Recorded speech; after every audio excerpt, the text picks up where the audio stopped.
Hello po ma'am, Zainab Clothing. So ma'am, ito na po ma'am yung sewing machine natin ma'am. Ito po yung mga pa-freebies natin dito ma'am. Okay, so kompleto po yan ma'am. Foot pedal, transformer at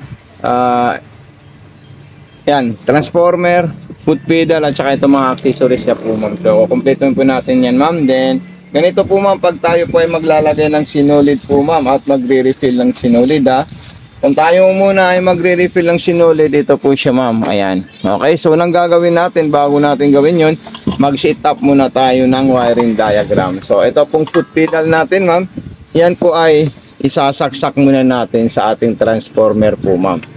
So paano po siya ma'am gagawin? Ito po ma'am, ayan. Okay, so itong wire ng ating transformer sa regular outlet natin ma'am. Okay, so ayan, regular outlet natin siya isasaksak.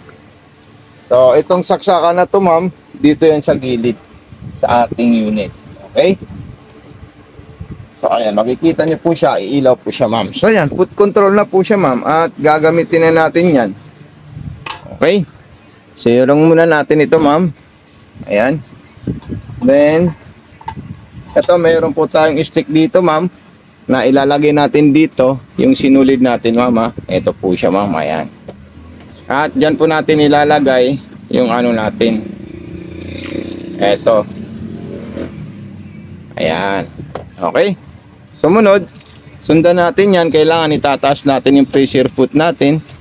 Ayan. Okay, so ayan po siya. Step 1, ito po siya. Dire-diretso po siya ma'am. Ayan. Pataas. Then step 2, may tainga lalabas dito, kailangan natin ito ikutin. Ayan. Then step 3, dire-diretso na po dito ma'am. Ayan. Then step 4, papasok po yung sinulid natin sa butas ng karayom. So paano po yun? O madali lang po yun ma'am, dahil ganito po ang procedure nya. Eto, ipapasok natin dito yan. Ayan. Okay, so ayan po siya ma'am, naipasok ko na po siya ma'am. So kukunin ko po siya sa likod. Ayan.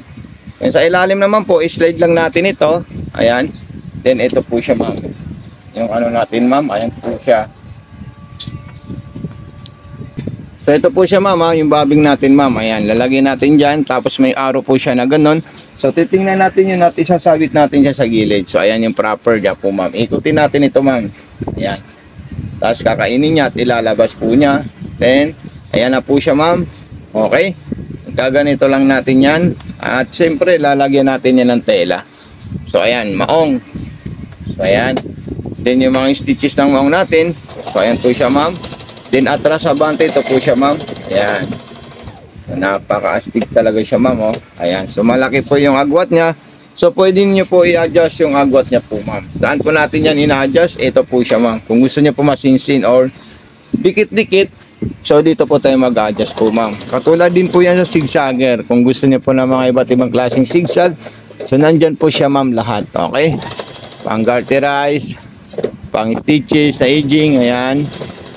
Okay? Lahat ng stitches niya po, ma'am, lahat po yung gumagana, ma'am. At all goods po siya, ma'am. Ibig sabihin, wala po siyang problema sa panahi po ma'am. Lahat po yan gumagana yung ano niya po ma'am. Ayan. Grabe, napaka solid siya ma'am. Ang sarap gamitin. Ayan. Talagang sarap niya gamitin po ma'am. Ayan o. Okay. So hanggang dito lang po ma'am.